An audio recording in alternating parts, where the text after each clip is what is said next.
서울 강남구 테헤란로 40층 높이의 유리 건물이 하늘을 찌를 듯 솟아있다. 건물 꼭대기에는 현대산업이라는 간판이 금빛으로 빛나고 있었다. 오늘도 수많은 사람들이 이 건물을 드나들며 각자의 꿈과 야망을 품고 살아가고 있다. 39층 회의실. 길고 넓은 타원형 테이블 주변으로 정장을 차려입은 임원들이 앉아 있다. 모두들 긴장한 표정으로 정면을 바라보고 있었다. 오늘은 회사 역사상 가장 큰 투자 파트너를 만나는 날이기 때문이다. 도연 씨, 긴장하지 마세요. 당신이 이 회사를 30년 넘게 키워온 베테랑이잖아요. 미정이 남편의 어깨를 가볍게 두드리며 말했다. 하지만 그녀의 목소리에도 미묘한 떨림이 느껴졌다. 이번 투자가 성사되지 않으면 회사는 큰 위기에 처할 수 있었기 때문이다. 강도연은 깊은 한숨을 쉬며 넥타이를 다시 한번 매만졌다. 올해 63세. 젊은 시절 가난한 시골 출신에서 시작해 지금의 자리까지 올라온 것이 마치 꿈만 같았다. 물론 그 과정에서 많은 것들을 포기해야 했지만 이재욱 회장이 오신다고 하니 정말 떨리네요. 아직 40도 안 됐다는데 벌써 한국 IT 업계를 휘어잡고 있다니. 젊은 임원 하나가 감탄하며 말했다. 모두들 고개를 끄덕였다. 이재욱이라는 이름은 요즘 경제면에서 빠지지 않는 화제의 인물이었다. 회의실 문이 열렸다. 먼저 들어온 것은 단정한 정장을 입은 30대 중반의 여성이었다. 그녀의 뒤를 따라 키 큰 남성이 들어섰다. 이재욱이었다. 도연은 순간 숨이 멎는 것 같았다. 그 남자의 첫인상이 너무나 강렬했기 때문이다. 짙은 갈색 머리, 날카로우면서도 지적인 눈빛, 그리고 입가에 살짝 머금은 미소. 하지만 그 미소 뒤에는 무언가 차가운 것이 숨어 있는 것 같았다. 안녕하십니까? 이재욱입니다. 그의 목소리는 생각보다 부드러웠다. 하지만 악수를 나누는 순간 도연은 이상한 기분을 느꼈다. 마치 어디선가 본 것 같은 그런 묘한 기시감이 들었던 것이다. 현대산업 고문 강도연입니다. 만나 뵙게 되어 영광입니다. 저도 마찬가지입니다. 강 고문님에 대한 이야기는 많이 들었습니다. 재욱의 눈빛이 잠깐 번뜩였다. 하지만 그것은 너무나 짧은 순간이어서 도연은 착각인 줄 알았다. 회의가 시작되었다. 재욱은 차분하고 논리적으로 자신의 투자 계획을 설명했다. 현대산업의 유통망과 자신의 IT 기술을 결합해 새로운 비즈니스 모델을 만들겠다는 것이었다. 그의 설명은 완벽했고 모든 임원들이 감탄하며 고개를 끄덕였다. 정말 훌륭한 제안입니다. 하지만 왜 하필 저희 회사를 선택하신 건가요? 더 큰 회사들도 많은데. 도연의 질문에 재욱은 잠시 침묵했다. 그리고 천천히 입을 열었다. 인연이라고 해야 할까요? 현대산업이라는 회사에 특별한 의미가 있다고 생각합니다. 그 말을 하는 재욱의 눈에서 도연은 또다시 이상한 감정을 읽었다. 슬픔인지 분노인지 아니면 그리움인지 알 수 없는 복잡한 감정이었다. 회의는 성공적으로 끝났다. 재욱은 일주일 안에 정식 계약서를 보내겠다고 약속했다.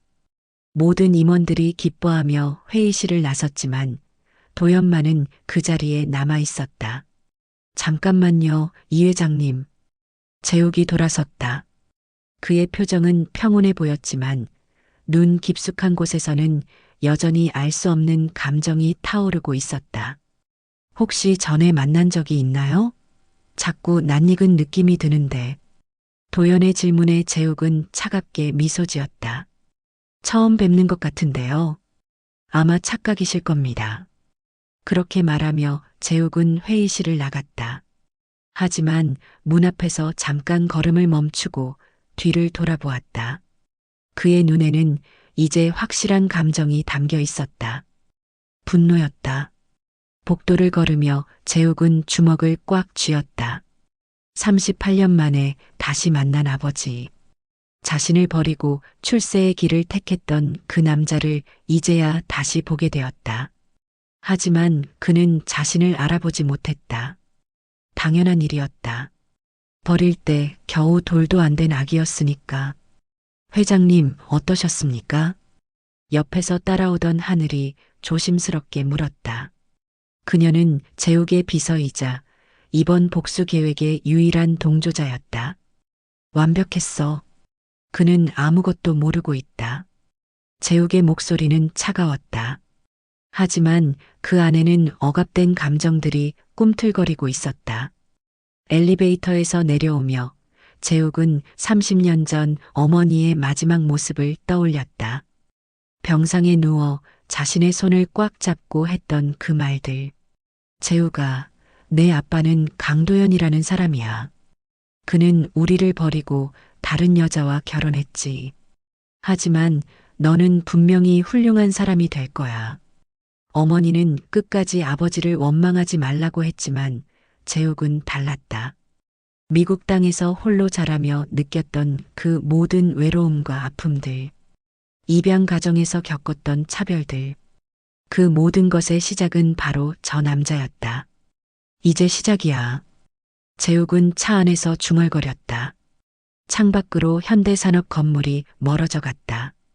하지만 그의 복수는 이제 막 시작될 뿐이었다. 30년 동안 준비해온 이 순간을 위해 그는 모든 것을 포기하며 여기까지 왔다. 그날 밤 도연은 집에 돌아와서도 계속 그 젊은 재벌을 떠올렸다. 왜 그렇게 낯익은 느낌이 들었을까? 그리고 그의 눈빛에서 느꼈던 그 차가운 감정은 무엇이었을까? 미정이 와인을 따라주며 말했다. 오늘 미팅은 정말 잘 됐네요. 이재욱이라는 사람 젊은데도 참 의젓하더라. 그래. 근데 뭔가 이상한 느낌이 들어. 뭐가요? 잘 모르겠어. 그냥 처음 보는 사람 같지가 않아. 미정은 웃으며 고개를 저었다. 하지만 그녀도 모르는 사이에 가슴 한편에서는 불안한 예감이 스멀스멀 올라오고 있었다. 오늘 재욱이 자신을 바라보던 그 눈빛이 자꾸만 생각났기 때문이다. 한편 자신의 펜트하우스에 돌아온 재욱은 비밀 금고를 열었다. 그 안에는 어머니가 남긴 편지와 오래된 사진 한 장이 들어 있었다. 사진 속에는 젊은 시절의 도연과 어머니 은주가 함께 웃고 있었다. 그 시절에는 정말 행복해 보였다. 엄마, 이제 시작할게. 재욱은 사진을 가슴에 품고 창밖을 바라보았다. 서울의 야경이 아름답게 펼쳐져 있었다. 하지만 그의 마음속은 복수심으로 가득 차 있었다. 이제 강도연이라는 남자가 어떤 대가를 치르게 될지 그는 상상조차 하지 못하고 있을 것이다. 복수는 이미 시작되었다. 이재욱의 펜트하우스 서재. 밤이 깊어가고 있었다. 도시의 네온사인들이 창가로 스며들어 그의 얼굴을 붉게 물들이고 있었다. 그는 책상 앞에 앉아 오래된 편지 한 통을 들여다보고 있었다. 편지지는 누렇게 발해 있었고 잉크도 군데군데 번져 있었다. 하지만 그 글씨 하나하나는 여전히 선명했다. 어머니 하는 주의 마지막 편지였다. 내 사랑하는 재욱아. 나는 천천히 편지를 읽어 내려갔다. 어머니의 목소리가 들리는 것만 같았다. 그 따뜻했던 목소리, 병상에서도 나를 걱정해주던 그 애잔한 목소리가 엄마가 너를 떠나보내야 하는 시간이 다가오고 있구나. 너에게 꼭 해주어야 할 이야기가 있어. 너의 아버지에 대한 이야기야. 편지를 읽을 때마다 가슴이 답답해졌다. 38년 전 어머니가 홀로 나를 낳았을 때의 그 절망적인 상황들이 고스란히 담겨 있었기 때문이다. 너의 아버지는 강도연이라는 사람이야. 우리는 정말 사랑했었어. 하지만 그는 가난을 견디지 못했지. 나와 너를 두고 더 나은 미래를 찾아 떠났어. 나는 주먹을 꽉 쥐었다. 매번 이 부분을 읽을 때마다 분노가 치밀어 올랐다. 사랑한다면서 어떻게 임신한 여자와 뱃속의 아이를 버릴 수 있단 말인가. 편지는 계속 이어졌다. 그 후 그는 서미정이라는 여자와 결혼했어. 부유한 집안의 딸이었지. 그리고 현대산업이라는 회사에서 출세했다고 하더구나. 지금은 아마 행복하게 살고 있겠지. 행복하게. 그 단어가 나를 더욱 분노하게 만들었다. 저 남자가 행복하게 살아온 그 모든 시간 동안 어머니는 홀로 병마와 싸우며 나를 키워냈던 것이다. 하지만 재우가, 너는 그를 원망하지 말아라. 사람은 누구나 실수를 하고 후회를 하며 살아가는 거야. 너는 더 큰 사람이 되어야 해. 어머니는 끝까지 그 남자를 감싸주었다. 하지만 나는 달랐다. 원망하지 말라고? 불가능했다. 미국 입양 가정에서 겪었던 그 모든 차별과 외로움들, 밤마다 부모를 그리워하며 흘렸던 눈물들, 그 모든 아픔의 근원이 바로 강도연이 아닌가. 나는 편지를 접고 금고 속 깊은 곳에 다시 넣었다. 그리고 또 다른 서류들을 꺼냈다. 지난 10년간 수집한 강도연에 대한 모든 정보들이었다. 첫 번째 파일. 1987년 강도연의 대학 졸업사진. 젊고 패기 넘치던 그 시절의 모습이었다.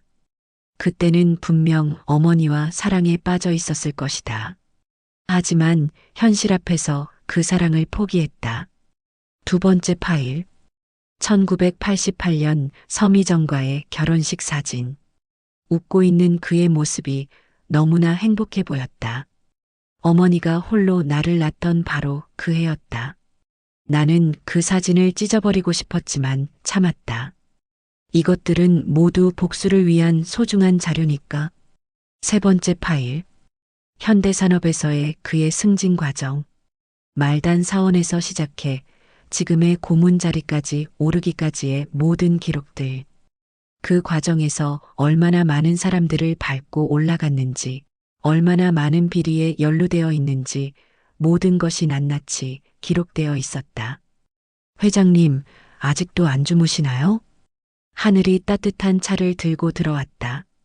그녀는 나의 유일한 동조자였다. 어릴 때부터 나와 함께 자란 입양 가정의 딸이기도 했다. 못 자겠어. 오늘 그 남자를 직접 보니까 더 화가 나.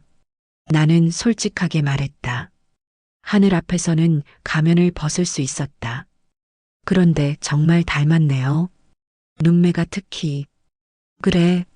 나는 거울을 들여다보았다. 정말 그랬다. 강도연의 젊은 시절 사진과 지금의 내 모습이 놀랍도록 닮아 있었다. 아무리 부정하고 싶어도 부정할 수 없는 혈연 관계였다. 어머니가 편지에서 그러셨죠.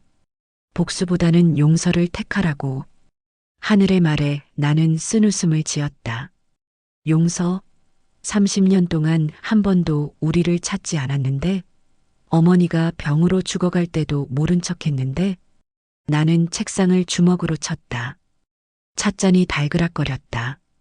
그 남자는 자신이 아들을 버렸다는 죄책감조차 느끼지 않고 살아왔어. 아마 우리 존재 자체를 잊어버렸을 거야. 그런데 내가 왜 용서해야 하지? 하늘은 더 이상 말하지 않았다. 그녀도 내 아픔을 누구보다 잘 알고 있었기 때문이다. 나는 다시 서류들을 들여다보았다. 강도연이 현대산업에서 저지른 비리들의 증거자료들이었다. 10년 전부터 차근차근 수집한 것들이었다. 비자금 조성, 골프 접대, 부당한 하청업체 선정 등등. 언제든 그를 무너뜨릴 수 있는 폭탄 같은 자료들이었다. 하지만 나는 성급하게 행동하지 않을 것이다. 복수는 천천히 그리고 완벽하게 이루어져야 했다. 그가 지금까지 쌓아온 모든 것들을 하나씩 빼앗아 갈 것이다. 명예도, 재산도, 가족도. 첫 단계는 성공했어. 이제 그들은 나를 파트너로 받아들였으니까. 나는 창밖을 바라보며 중얼거렸다. 저 멀리 현대산업 건물에 불빛이 보였다. 내일부터는 그 건물에 자주 드나들게 될 것이다. 강도현과 마주칠 일도 많아질 것이다. 그런데 오늘 그를 직접 보면서 예상치 못한 감정이 들었다. 분노와 증오만 있을 줄 알았는데 묘하게도 그리움 같은 것도 느껴졌다. 아버지에 대한 본능적인 그리움이었을까? 아니다. 그런 감정은 사치다. 나는 복수를 위해서만 살아왔다. 그리고 그 복수를 완성하기 위해서는 어떤 개인적인 감정도 배제해야 했다. 나는 어머니의 사진을 꺼내 들었다. 병상에 누워있던 마지막 모습이었다. 그토록 아름다웠던 여인이 홀로 병마와 싸우며 쇠약해져 가던 모습. 그 모든 고통의 원인이 바로 강도연이었다. 엄마, 조금만 더 기다려요. 곧 그 남자가 어떤 대가를 치르게 될지 보여드릴게요. 나는 사진에 대고 속삭였다. 그리고 내일의 계획을 세우기 시작했다. 강도연은 아직 모르고 있다. 자신이 버린 아들이 이렇게 가까이 다가와 있다는 것을. 그리고 그 아들이 얼마나 치밀한 복수를 준비해 왔는지도. 하지만 곧 알게 될 것이다. 과거의 죄악은 반드시 대가를 치르게 되어 있다는 것을. 그리고 버려진 아들의 복수가 얼마나 무서운 것인지도. 나는 금고를 닫고 침실로 향했다. 내일은 더욱 바쁜 하루가 될 것이다. 복수의 두 번째 단계를 시작해야 하니까. 꿈속에서 나는 어린 시절로 돌아가 있었다. 어머니가 나를 안고 자장가를 불러주던 그 따뜻한 밤들. 하지만 그 행복한 기억도 잠깐, 곧 차가운 현실이 나를 깨웠다. 복수는 계속되어야 한다. 현대산업 본사 로비. 오전 9시가 막 넘은 시간이었다. 평소보다 일찍 출근한 강도연은 커피를 마시며 오늘 있을 중요한 미팅을 떠올리고 있었다. 이재욱과의 정식 계약 체결일이었다. 엘리베이터가 열리며 익숙한 실루엣이 나타났다. 이재욱이었다. 오늘도 그는 완벽하게 다림질된 정장을 입고 있었고 손에는 가죽 서류 가방을 들고 있었다. 일찍 오셨네요. 도연이 먼저 인사를 건넸다. 하지만 재욱의 표정에서는 여전히 그 알 수 없는 차가움이 느껴졌다. 중요한 일이니까요. 재욱의 대답은 간결했다. 하지만 그 한마디에 담긴 의미를 도연은 알지 못했다. 정말로 중요한 일이었다. 복수의 첫 번째 단계를 본격적으로 시작하는 날이니까. 회의실에서 계약서 검토가 시작되었다. 재욱이 제시한 조건들은 현대산업에게 매우 유리해 보였다. 총 500억 원의 투자금에 기술 제휴까지 무료로 제공한다는 것이었다. 정말 파격적인 조건이네요. 혹시 다른 숨겨진 조건이 있는 건 아닌가요? 현대산업의 젊은 이사가 의심스럽다는 듯이 물었다. 하지만 재욱은 여유로운 미소를 지으며 고개를 저었다. 전혀요. 저희는 장기적인 파트너십을 원하고 있습니다. 그 말은 거짓이 아니었다. 다만 그 파트너십의 진짜 목적을 아무도 모를 뿐이었다. 나는 계약서의 세부 조항들을 하나씩 설명해 나갔다. 겉으로는 현대산업에게 유리한 조건들로 가득해 보였지만 실제로는 내가 이 회사의 경영에 깊숙이 개입할 수 있는 길을 열어놓은 것이었다. 이 조항을 보시면 주요 경영 결정에 대해서는 양측이 협의하도록 되어 있습니다. 그렇군요. 그런데 구체적으로 어떤 결정들을 말하는 건가요? 도연의 질문이었다. 나는 그를 똑바로 바라보며 대답했다. 인사, 투자, 사업 확장 등 회사의 미래를 좌우하는 모든 결정들입니다. 그 순간 도연의 표정이 미묘하게 변했다. 뭔가 이상하다는 것을 눈치챈 것일까? 하지만 이미 늦었다.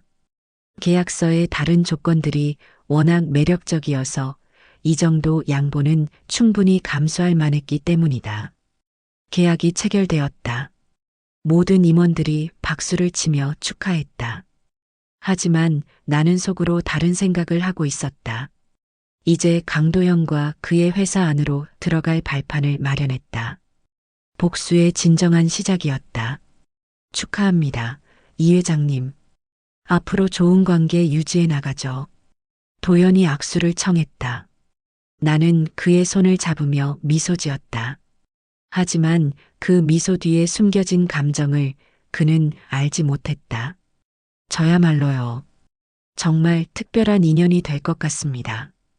그 말을 하는 순간 도연의 눈에서 다시 한번 그 이상한 기시감이 스쳐 지나갔다. 하지만 그는 여전히 그것이 무엇인지 알지 못했다. 회의가 끝나고 나는 하늘과 함께 회사를 나섰다. 차 안에서 그녀가 조심스럽게 물었다. 첫 번째 단계는 성공했네요. 그런데 정말 괜찮으실까요? 아버지를, 강도현 씨를 직접 보니까 어떠세요? 나는 잠시 침묵했다. 정말로 어떤 기분이었을까? 38년 만에 만난 친아버지. 하지만 그는 나를 전혀 알아보지 못했고 나 역시 그를 아버지라고 부를 수는 없었다. 복잡해. 미워하고 싶은데 가끔은 그냥 아버지 같다는 생각도 들어. 그럼 복수를 멈추실 건가요? 하늘의 질문에 나는 단호하게 고개를 저었다. 아니야. 감정과 복수는 별개야. 그는 어머니를 버렸고 나를 버렸어. 그 대가는 반드시 치러야 해. 그날 저녁 현대산업 임원들은 계약 성사를 축하하는 회식을 가졌다. 술자리에서 모두들 이재욱에 대한 찬사를 아끼지 않았다. 정말 대단한 사람이야. 저렇게 젊은 나이에 어떻게 그런 사업 감각을 가질 수 있을까? 그런데 조금 이상하지 않아? 왜 굳이 우리 회사를 선택했을까? 더 큰 회사들도 많은데. 젊은 임원의 말에 도연도 고개를 끄덕였다. 그도 같은 생각을 하고 있었기 때문이다. 그리고 자꾸 낯익은 느낌이 들어. 어디선가 본 것 같은데. 설마 전생에서 본 거 아니야? 동료들이 웃으며 농담을 던졌지만 도연은 웃을 수 없었다. 정말로 이상한 기분이 들었기 때문이다. 집에 돌아온 도연은 미정에게 오늘 있었던 일을 이야기했다. 계약은 잘 됐는데 뭔가 이상해. 뭐가요? 이재욱이라는 사람 말이야. 자꾸 낯익은 느낌이 들어. 그리고 나를 보는 눈빛이 뭔가 복잡해 보여. 미정은 잠시 침묵했다. 사실 그녀도 비슷한 느낌을 받았기 때문이다. 이재욱이 자신들을 바라보는 눈빛에서 뭔가 차가운 것을 느꼈다. 혹시 우리가 모르는 과거가 있는 건 아닐까? 도연의 말에 미정의 가슴이 덜컥 내려앉았다. 과거. 그 말이 왜 이렇게 불안하게 들릴까? 무슨 과거요? 우리가 저 사람을 언제 봤다고. 그렇긴 한데. 정말 이상해. 그날 밤 미정은 잠을 이루지 못했다. 남편의 말이 자꾸 머릿속을 맴돌았기 때문이다. 혹시 정말로 남편이 모르는 과거가 있는 것은 아닐까? 남편이 결혼하기 전에 다른 여자와. 아니야. 그런 일은 있을 수 없어. 남편은 자신과 결혼하기 전에 진지한 연애를 한 적이 없다고 했으니까. 하지만 왜 이렇게 불안한 걸까? 한편 이재욱은 자신의 사무실에서 다음 단계를 준비하고 있었다. 벽에 걸린 화이트보드에는 복잡한 조직도와 계획들이 빼곡히 적혀 있었다. 현대산업 내부 정보 수집, 강도연의 약점 파악, 언론 플레이 준비. 하나씩 체크해 나가며 나는 미소 지었다. 모든 것이 계획대로 진행되고 있었다. 강도연은 아직 아무것도 모르고 있었다. 자신이 어떤 위험에 빠져 있는지도. 이제 두 번째 단계야. 그의 과거를 파헤쳐서 세상에 알려주는 거지. 나는 책상 서랍에서 또 다른 파일을 꺼냈다. 강도연이 지난 30년간 현대산업에서 저질렀던 모든 비리들의 증거자료였다. 이것들만 공개되어도 그의 명성은 한순간에 무너질 것이다. 하지만 나는 성급하지 않을 것이다. 복수는 천천히 그리고 완벽하게 이루어져야 했다. 그가 지금까지 쌓아온 모든 것들을 하나씩 차근차근 무너뜨려 나갈 것이다. 창밖으로 현대산업 건물이 보였다. 저기서 지금 강도연은 무엇을 하고 있을까? 아마 편안하게 잠들어 있겠지. 자신에게 다가올 파멸을 꿈에도 모른 채. 하지만 곧 알게 될 것이다. 과거의 죄악은 반드시 되돌아온다는 것을. 그리고 버려진 아들의 복수가 얼마나 무서운 것인지도. 나는 어머니의 사진을 보며 속삭였다. 엄마, 이제 진짜 시작이에요. 계약 체결 후 일주일이 지났다. 강도연은 매일 아침 출근길에서 묘한 불안감을 느끼고 있었다. 이유를 알 수 없는 압박감이 그를 짓누르고 있었다. 마치 누군가 자신을 지켜보고 있는 것만 같았다. 고모님, 오늘 이재욱 회장님이 오신다고 하네요. 비서가 스케줄을 확인해 주었다. 도연은 고개를 끄덕였지만 마음은 편하지 않았다. 그 젊은 재벌과 만날 때마다 이상한 기분이 들었기 때문이다. 이재욱이 현대산업에 나타났다. 오늘부터는 정식 파트너로서 회사 경영에 참여하게 되었다. 그는 임원들과의 회의에서 놀라운 통찰력을 보여주었다. 현재 유통구조에서 가장 큰 문제점은 중간 단계의 비효율성입니다. 이 부분을 IT 시스템으로 개선하면 비용을 30% 이상 절감할 수 있어요. 모든 임원들이 감탄했다. 하지만 나에게는 다른 목적이 있었다. 회사 내부를 파악하고 강도연의 약점을 찾아내는 것이었다. 그런데 고모님, 예전 자료들을 좀 봐야겠는데 가능할까요? 지난 10년간의 주요 프로젝트 관련 자료들 말입니다. 내 요청에 도연은 잠시 망설였다. 하지만 파트너인 이상 거절할 이유도 없었다. 물론이죠. 필요한 자료가 있으면 언제든 말씀하세요. 바로 그거였다. 나는 속으로 미소 지었다.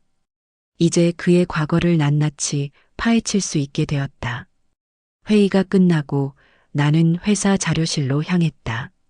하늘이 함께 따라왔다. 우리는 지난 15년간의 모든 계약서와 회계장부를 검토하기 시작했다. 있다. 3시간 만에 나는 원하는 것을 찾아냈다. 2010년 대형 건설 프로젝트의 하청업체 선정 과정에서의 의혹스러운 거래들, 2015년 해외 진출 과정에서의 비자금 조성, 2018년 정부 입찰에서의 담합 의혹, 모든 것에 강도연의 서명이 있었다.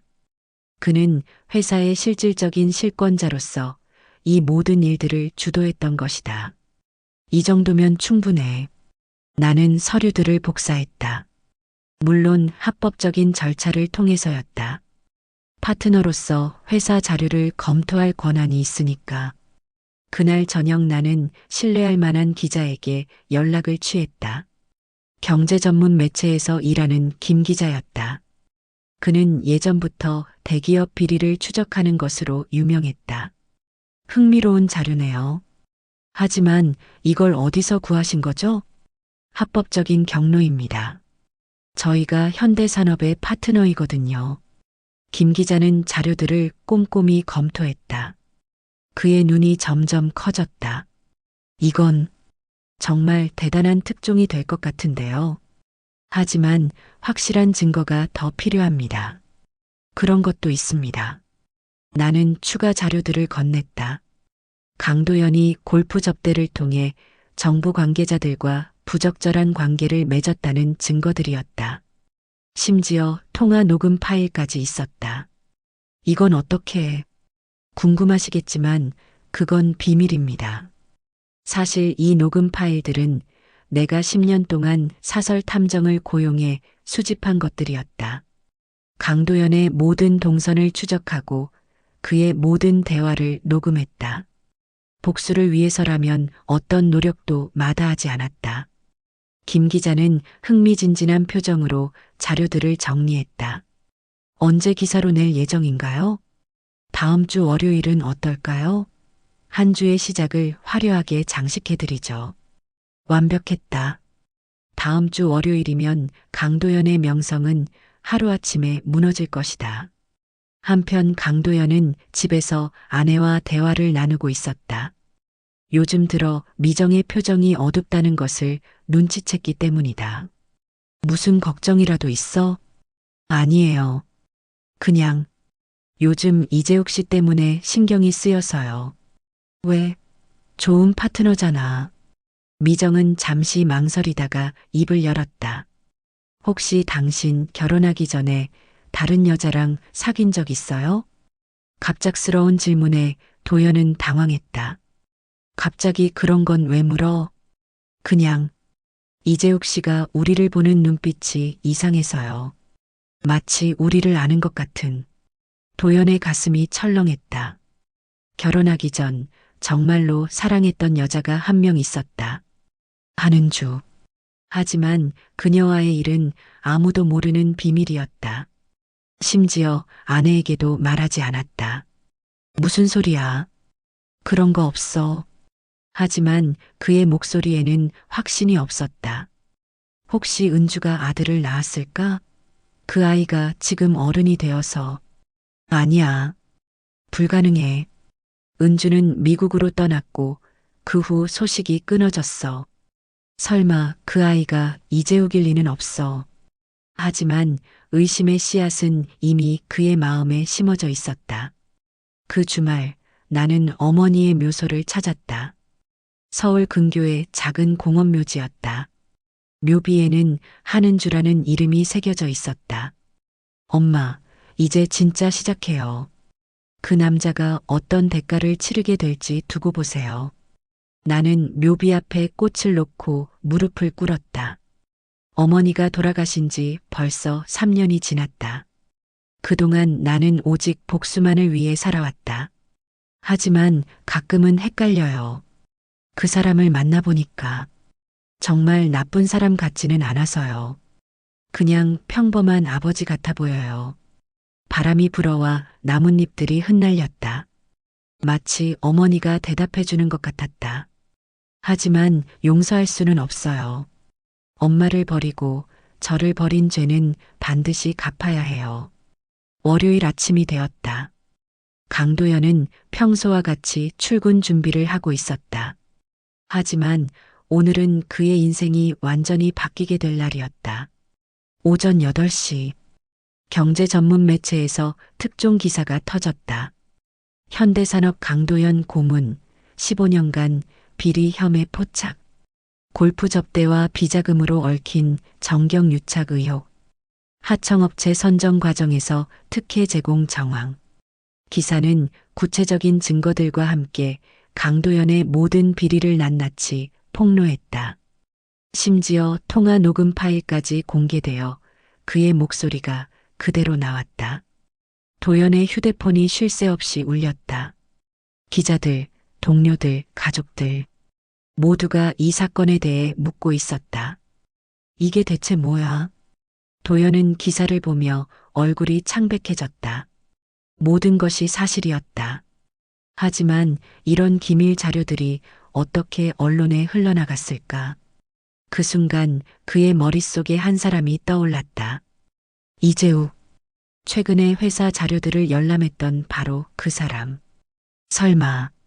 하지만 확신할 수는 없었다. 아직은. 회사에 도착한 도연을 기다리고 있던 것은 기자들의 플래시 세례였다. 강 고문님, 비리 혐의에 대해 해명해 주세요. 골프 접대 사실이 맞습니까? 사임할 생각은 없으십니까? 도연은 아무 말도 하지 못한 채 승강기로 도망치듯 올라갔다. 이제 모든 것이 끝났다. 30년간 쌓아온 명성이 하루아침에 무너져 버렸다. 그리고 나는 모든 것을 지켜보고 있었다. 복수의 두 번째 단계가 성공적으로 완료된 것이다. 이제 시작이야, 아버지. 강도연의 비리 폭로 기사가 나간 지 사흘째. 현대산업본사는 연일 기자들과 시민단체들의 시위로 북새통을 이루고 있었다. 주가는 연일 하락세를 기록했고 정부에서는 특별감사를 검토한다고 발표했다. 강서연은 아버지를 걱정하며 집으로 돌아가는 길이었다. 30살의 그녀는 미술 갤러리를 운영하며 예술계에서 나름의 입지를 다져가고 있었다. 하지만 아버지의 일로 인해 그녀에게도 시선이 쏠리기 시작했다. 서연 씨, 아버님 일에 대해서 한 말씀 해주세요. 기자들이 그녀를 에워쌌다. 서연은 당황하며 발걸음을 재촉했다. 그때 한 대의 검은색 세단이 그녀 앞에 멈춰섰다. 타세요. 차 안에서 남성의 목소리가 들려왔다. 서연은 망설였지만 기자들을 피해야 했기에 차에 올랐다. 운전석에 앉은 사람을 보고 그녀는 깜짝 놀랐다. 이재욱 회장님? 안녕하세요, 서연 씨. 힘드시죠? 재욱의 목소리는 따뜻했다. 하지만 그의 마음속은 복잡했다. 서연을 처음 본 순간부터 그는 묘한 감정을 느끼고 있었다. 복수 대상의 딸이지만 동시에 자신의 이복 누이이기도 했다. 고마워요.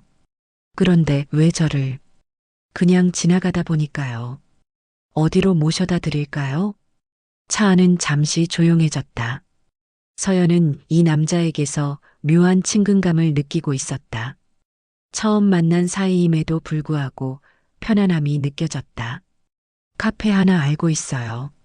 조용한 곳으로요. 재욱이 제안했고 서연은 고개를 끄덕였다. 그들은 한적한 동네의 작은 카페로 향했다. 카페에서 마주 앉은 두 사람. 나는 서연을 바라보며 복잡한 심경이었다. 그녀는 정말 아름다웠다. 긴 머리에 맑은 눈동자, 그리고 순수해 보이는 미소. 강도연의 딸이라는 것이 믿기지 않을 정도였다. 아버지 일로 많이 힘드시죠?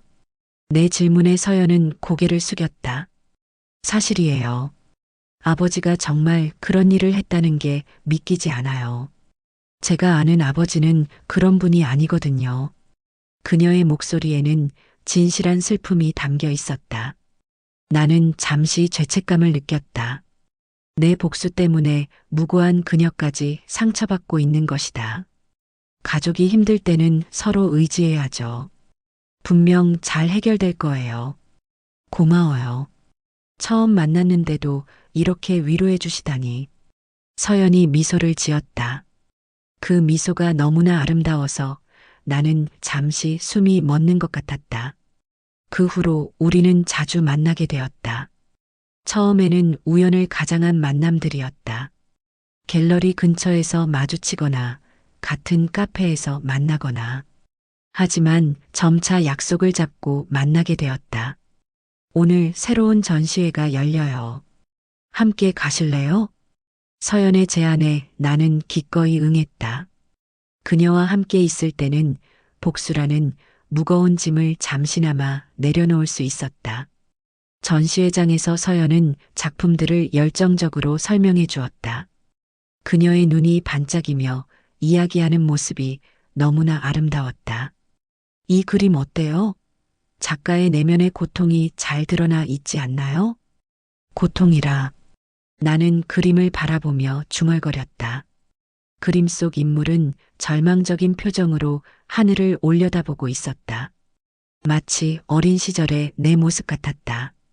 재욱 씨도 힘든 일이 있으셨나 봐요. 가끔 정말 슬픈 눈을 하실 때가 있어요. 서연이 내 얼굴을 들여다보며 말했다. 나는 깜짝 놀랐다. 그녀가 내 감정을 이렇게 쉽게 읽어낼 줄은 몰랐다. 누구나 아픈 과거는 있잖아요. 맞아요. 저도 그래요. 사실 전 입양된 아이예요. 서연의 고백에 나는 더욱 놀랐다. 입양이요? 네. 아버지가 저를 3살 때 입양하셨어요. 친엄마는 저를 낳고 사라지셨대요.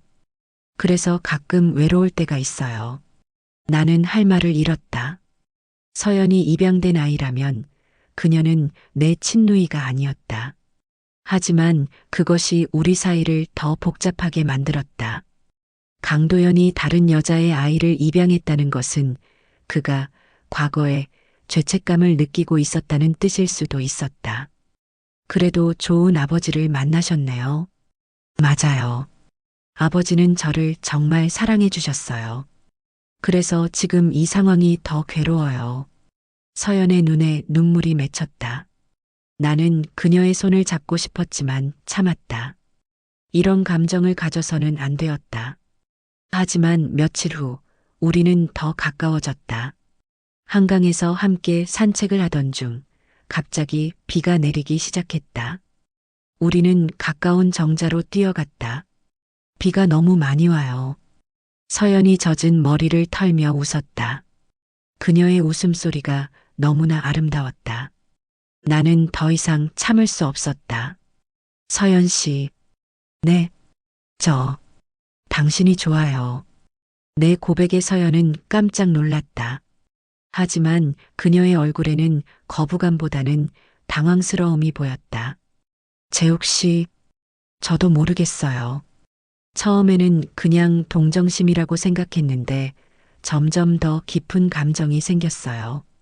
서연은 잠시 침묵했다. 그리고 천천히 입을 열었다.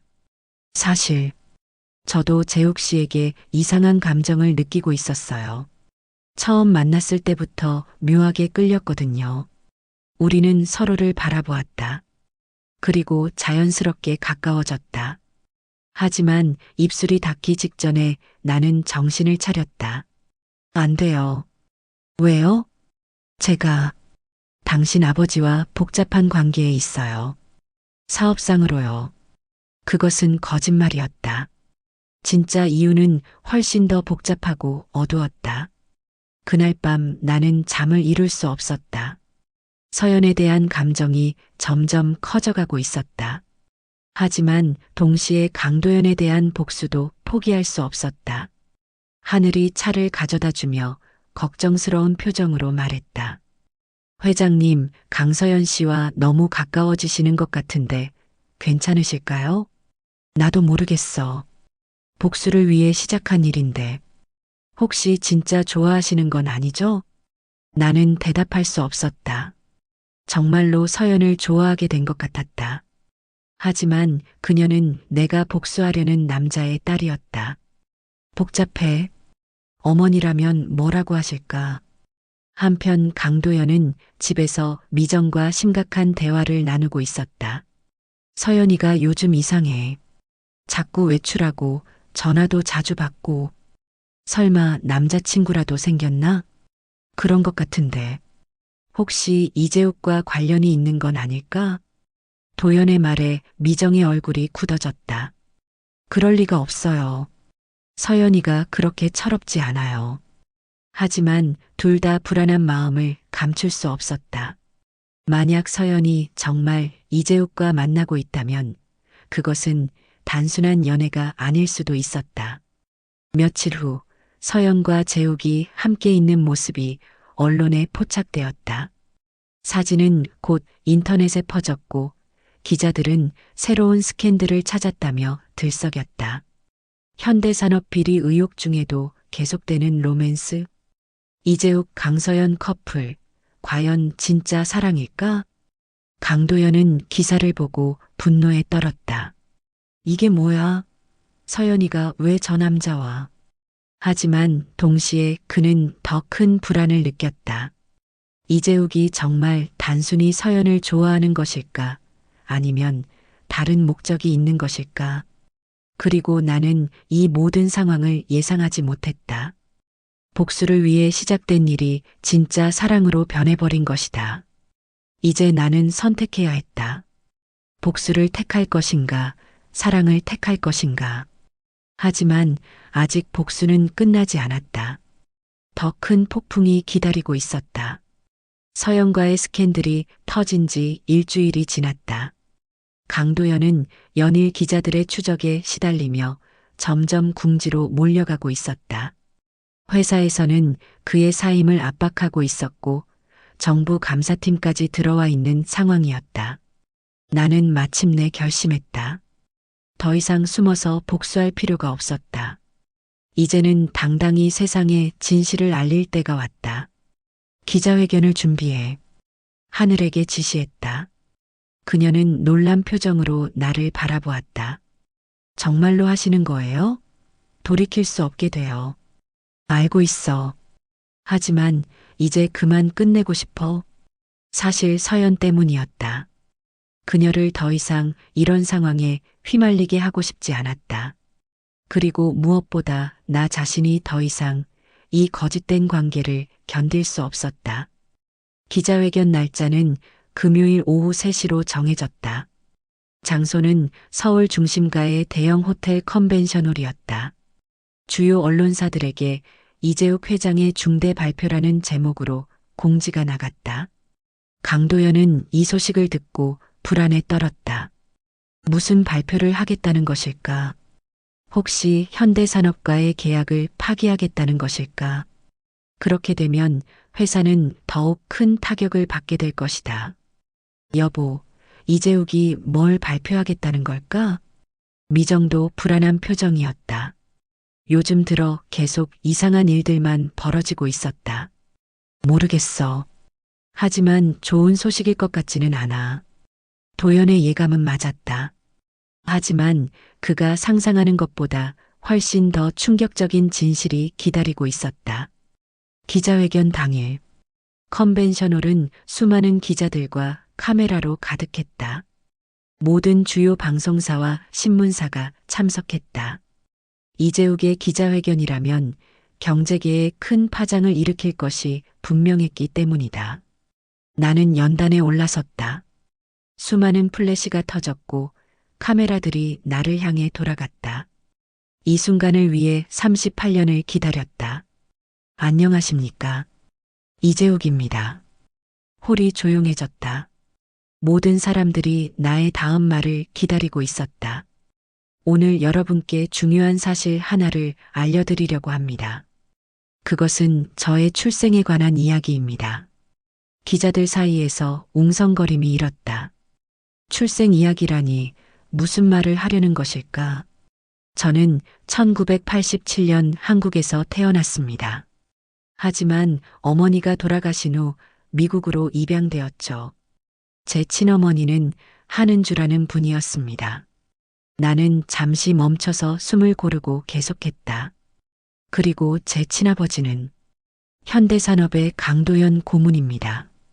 홀이 완전히 조용해졌다.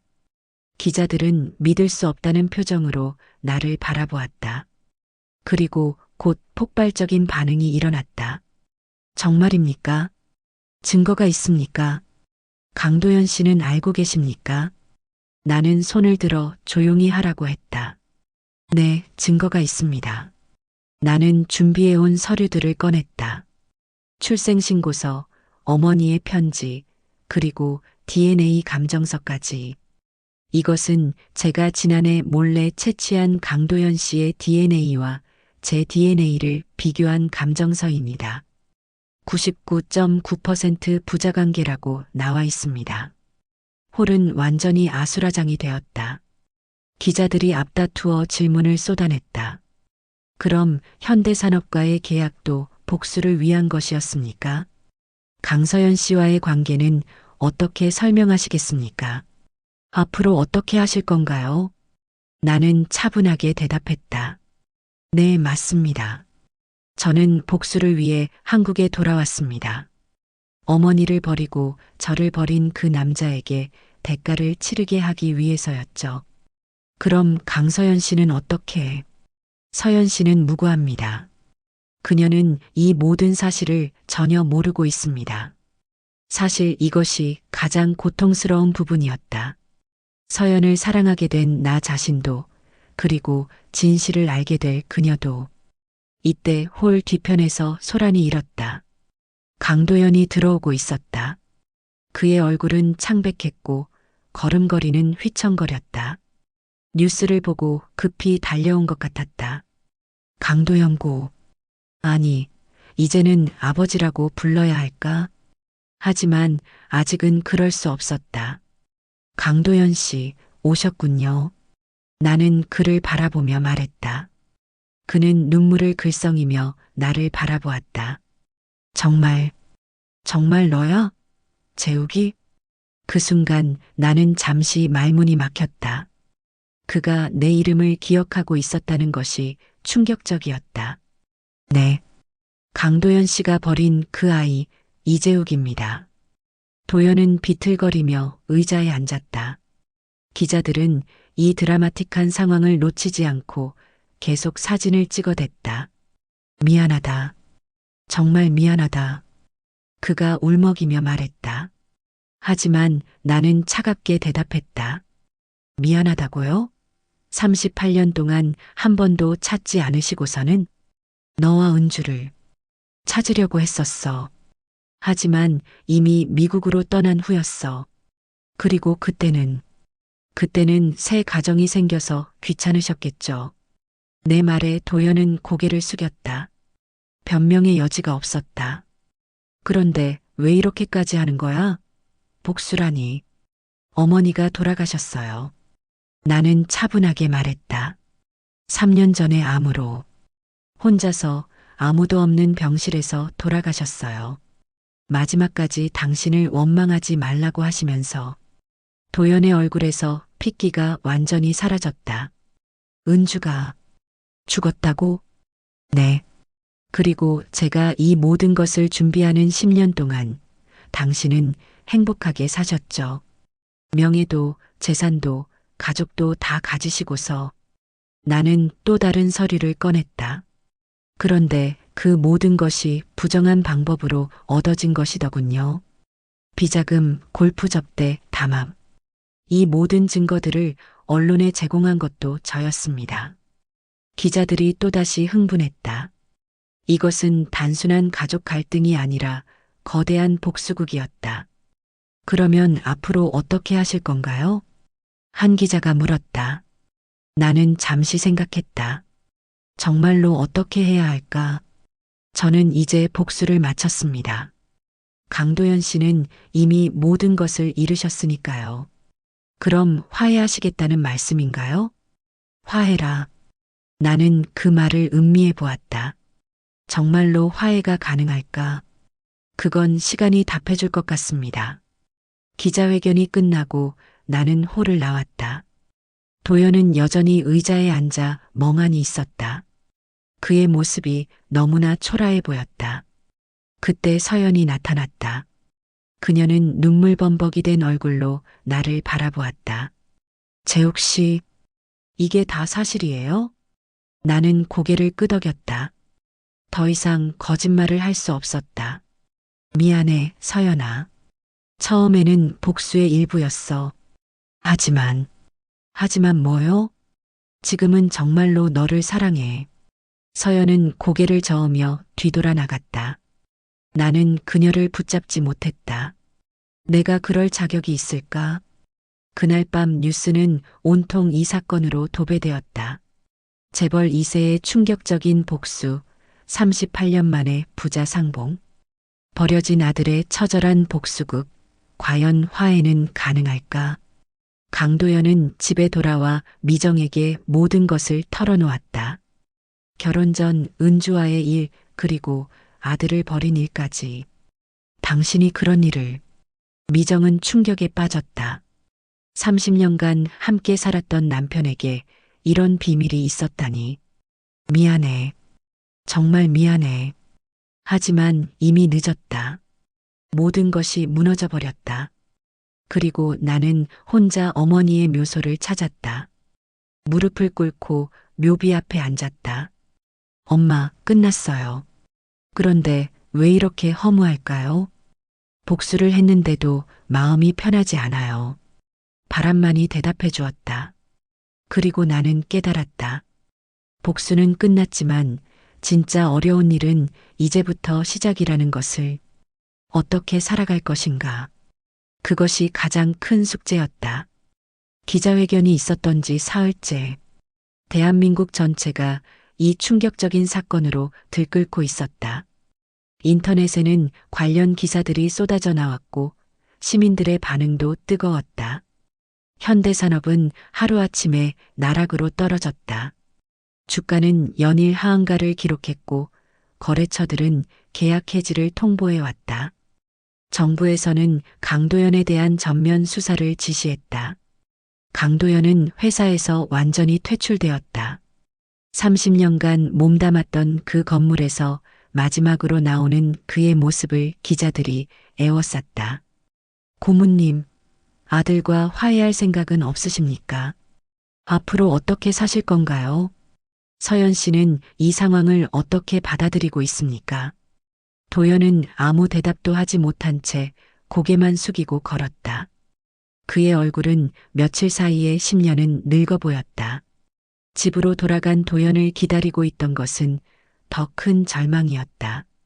미정이 캐리어를 끌고 현관에 서 있었던 것이다. 어디 가는 거야? 친정에 가요. 당분간 혼자 있으세요.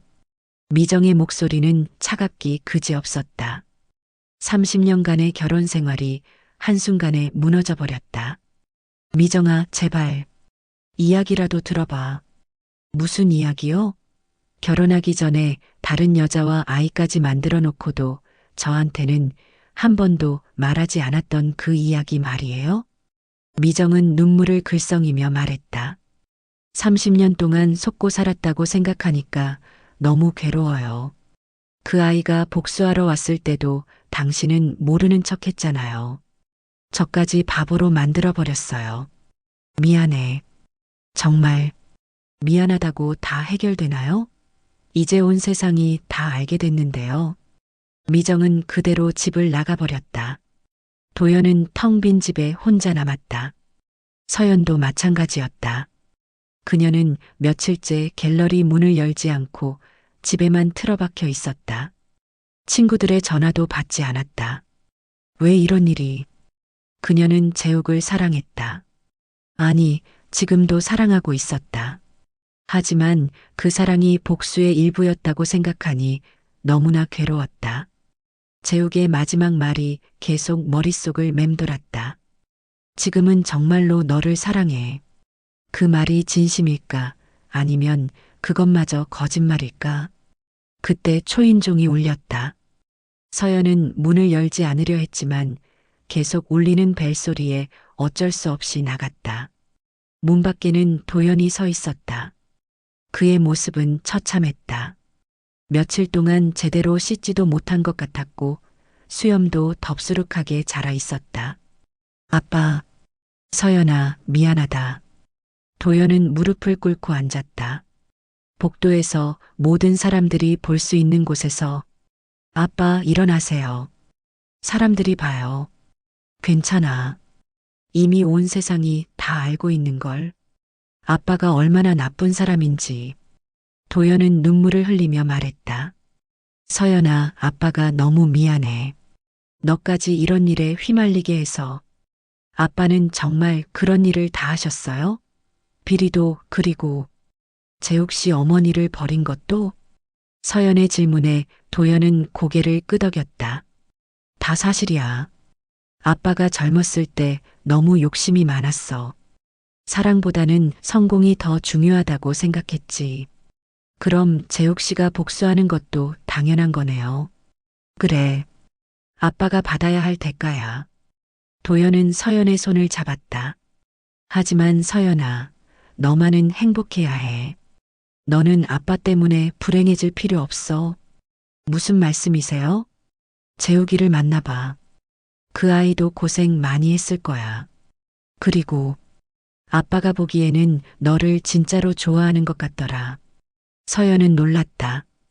이런 상황에서 아버지가 재욱과 만나보라고 하다니. 하지만 아빠, 전 그 사람을 믿을 수가 없어요. 처음부터 저를 이용한 건지, 정말로 좋아한 건지. 그런 건 만나서 직접 물어보면 되잖아. 눈을 보면 알 수 있어.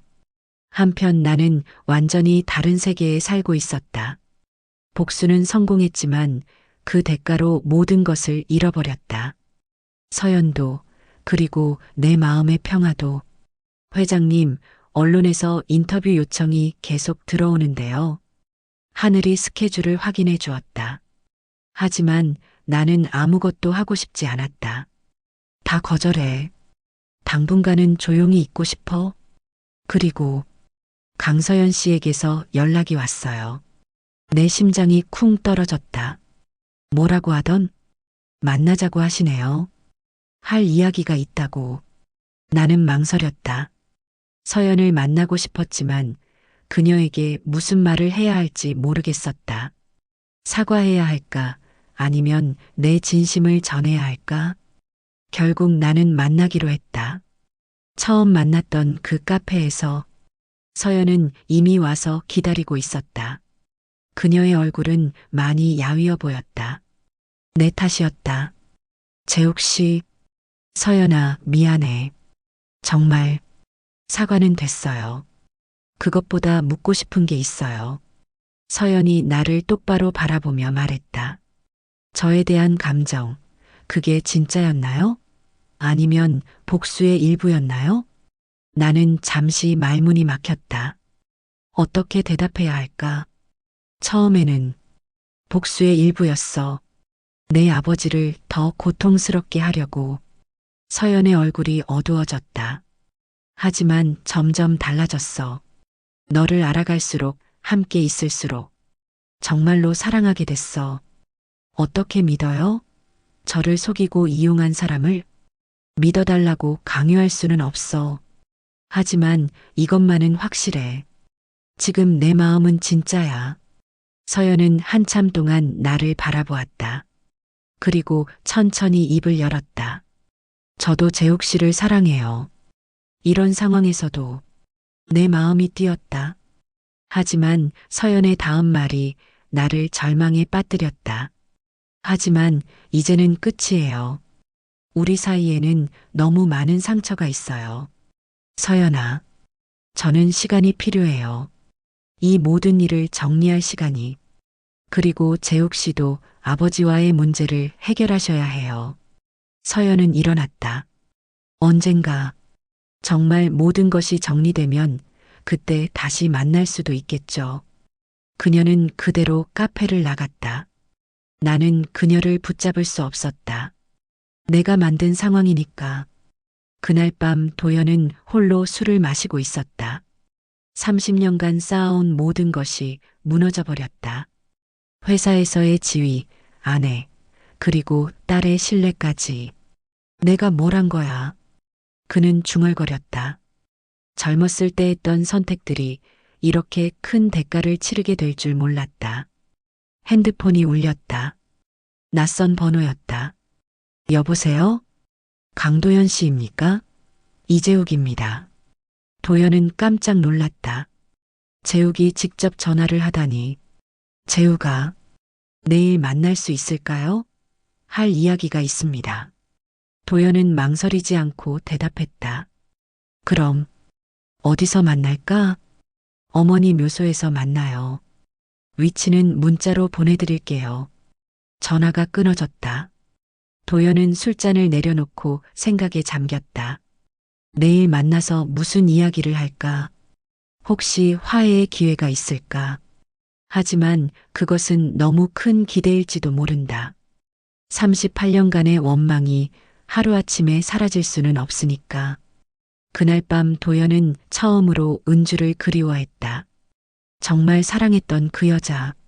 만약 그때 다른 선택을 했다면 모든 것이 달라졌을 텐데. 하지만 이미 늦었다. 모든 것이 내일은 어떤 이야기가 오갈까? 그리고 이 모든 비극이 어떻게 끝날까? 서울 근교의 작은 공원묘지. 이른 아침 안개가 자욱하게 깔려 있었다. 한은주의 묘소 앞에는 하얀 국화꽃이 놓여 있었다. 나는 벌써 30분 전부터 이곳에 와서 기다리고 있었다. 발걸음 소리가 들렸다. 돌아보니 강도연이 천천히 걸어오고 있었다. 그의 모습은 일주일 전과는 완전히 달랐다. 말쑥했던 정장 대신 낡은 캐주얼 차림이었고 얼굴에는 깊은 주름이 패여 있었다. 재우가 그가 내 이름을 불렀다. 38년 만에 듣는 아버지의 목소리였다. 하지만 나는 여전히 차갑게 대답했다. 왔네요. 도연은 묘비 앞에 무릎을 꿇고 앉았다. 그리고 은주의 이름이 새겨진 돌을 어루만지며 말했다. 은주야, 미안해. 정말 미안해. 그의 목소리는 떨리고 있었다. 나는 그 모습을 보며 복잡한 감정이 들었다. 30년 동안 원망했던 그 남자가 이렇게 무너져 있는 모습을 보니 복수가 완성된 것 같으면서도 허무했다. 어머니가 돌아가시기 전에 마지막으로 하신 말이 뭔지 아세요? 내가 물었다. 도연은 고개를 들어 나를 바라보았다. 당신을 원망하지 말라고 하셨어요. 사람은 누구나 실수를 하고 후회하며 살아간다고. 도연의 눈에 눈물이 맺혔다. 하지만 전 그 말을 들을 수 없었어요. 어떻게 당신을 용서할 수 있겠어요? 재우가 아빠라고 부르지 마세요. 나는 차갑게 말을 끊었다. 당신은 제가 돌도 안 됐을 때 저와 어머니를 버렸어요. 그런 사람이 어떻게 아빠가 될 수 있죠? 도연은 더 이상 변명하지 않았다. 그저 고개를 숙이고 있을 뿐이었다. 미국에서 얼마나 힘들었는지 아세요? 입양 가정에서 겪었던 그 모든 차별들. 밤마다 부모를 그리워하며 흘렸던 눈물들. 내 목소리도 점점 떨리기 시작했다. 어머니는 홀로 저를 키우시느라 얼마나 고생하셨는지. 병원비도 제대로 낼 수 없어서 치료를 포기하셨다는 거 아세요? 미안하다. 정말 미안하다. 도연이 흐느끼며 말했다. 내가 너무 겁쟁이였어. 가난이 무서웠고 실패가 두려웠어. 그래서 사랑보다는 안전한 길을 택했지. 그 결과가 이거네요. 저도 어머니도 그리고 지금은 당신 가족들까지 모두 불행해졌잖아요. 도연은 대답할 수 없었다. 모든 것이 사실이었기 때문이다. 한참의 침묵이 흘렀다. 바람만이 나뭇잎을 흔들며 쓸쓸한 소리를 냈다. 그런데 재우가 도연이 조심스럽게 입을 열었다. 서연이는 어떻게 할 거야? 그 아이까지 불행하게 만들 생각이야? 내 가슴이 아팠다. 서연 이야기만 나와도 마음이 무너져 내렸다. 그건 제가 해결할 일이에요. 너는 그 아이를 사랑하지 않아? 사랑하죠. 정말로. 하지만 나는 말을 잇지 못했다. 사랑한다고 해서 모든 것이 해결되는 건 아니었다. 재우가 아빠는 이미 모든 것을 잃었어. 회사도 명예도 아내도. 하지만 너만큼은 행복해야 해. 무슨 말이에요? 서연이와 함께 해라. 그 아이는 너를 정말 좋아해. 아빠가 보기에도 그랬어. 나는 황당했다. 이런 상황에서 도연이 나와 서연의 관계를 걱정하다니. 말이 안 돼요. 당신 딸이잖아요. 입양된 아이야. 그리고 무엇보다 사랑하는 두 사람이 서로의 행복을 포기할 이유는 없어. 도연은 일어나서 내 앞에 섰다. 재우가 아빠의 마지막 부탁이야. 복수는 이제 그만하고 내 행복을 찾아라. 당신이 그런 말을 할 자격이 있다고 생각해요? 없지. 하지만 그래도 말하고 싶어. 너는 아빠보다 훨씬 더 좋은 사람이 되어야 해. 그때 또 다른 발걸음 소리가 들렸다. 돌아보니 서연이 걸어오고 있었다. 그녀는 왜 여기에? 아빠가 연락했어요. 서연이 설명했다. 그녀는 우리 두 사람을 번갈아 보며 말했다. 들었어요. 재욱 씨가 정말 저를 사랑한다고. 내 심장이 빨리 뛰었다. 서연아, 저도 재욱 씨를 사랑해요. 이런 상황에서도 나는 믿을 수 없었다. 서연이 직접 이런 말을 하다니. 하지만 조건이 있어요. 서연이 진지한 표정으로 말했다. 아빠를 용서하세요. 완전히는 아니더라도 최소한 대화라도 할 수 있게. 나는 망설였다. 용서? 그것이 가능할까? 어머니가 정말로 원망하지 말라고 하셨다면 그 뜻을 따르는 게 어떨까요? 서연의 말에 나는 다시 한번 어머니의 편지를 떠올렸다. 정말로 어머니는 끝까지 도연을 원망하지 말라고 했다. 쉽지 않을 거예요. 내가 중얼거렸다. 처음부터 완전히 용서할 필요는 없어요. 천천히 조금씩. 도연이 다시 내 앞에 무릎을 꿇었다. 재우가 아빠가 잘못했어. 하지만 이제라도 너를 아들로 인정하고 싶어. 늦었지만 나는 그의 모습을 바라보았다. 한때는 성공한 기업인이었던 그 남자가 이제는 완전히 무너져 있었다. 복수는 완성되었지만 이제 무엇이 남았을까? 일어나세요. 내가 말했다. 도연이 고개를 들었다. 앞으로 어떻게 될지는 모르겠어요. 하지만 시간을 두고 봅시다. 그것이 내가 할 수 있는 최선이었다. 완전한 용서는 아니지만 최소한의 가능성은 열어두는 것이었다. 서연이 미소 지었다. 그리고 내 손을 잡았다. 고마워요. 아직 확신할 수는 없어. 우리 사이에는 너무 많은 상처가 있어. 천천히 치유해 나가면 돼요. 시간이 해결해 줄 거예요. 도연도 일어났다. 그의 얼굴에는 조금이나마 희망이 보였다. 고맙다, 재우가. 기회를 줘서. 나는 대답하지 않았다. 하지만 더 이상 차갑지도 않았다. 몇 달이 지났다. 강도연은 모든 법적 처벌을 받았다. 2년간의 집행유예와 사회봉사 200시간. 그리고 재산의 상당 부분을 국고에 환수당했다. 하지만 그는 불평하지 않았다. 오히려 작은 아파트로 이사해서 조용히 살아가기 시작했다. 미정과는 결국 이혼했지만 서연과는 관계를 회복해 나가고 있었다. 나는 서연과 함께 새로운 시작을 하고 있었다. 쉽지 않았다.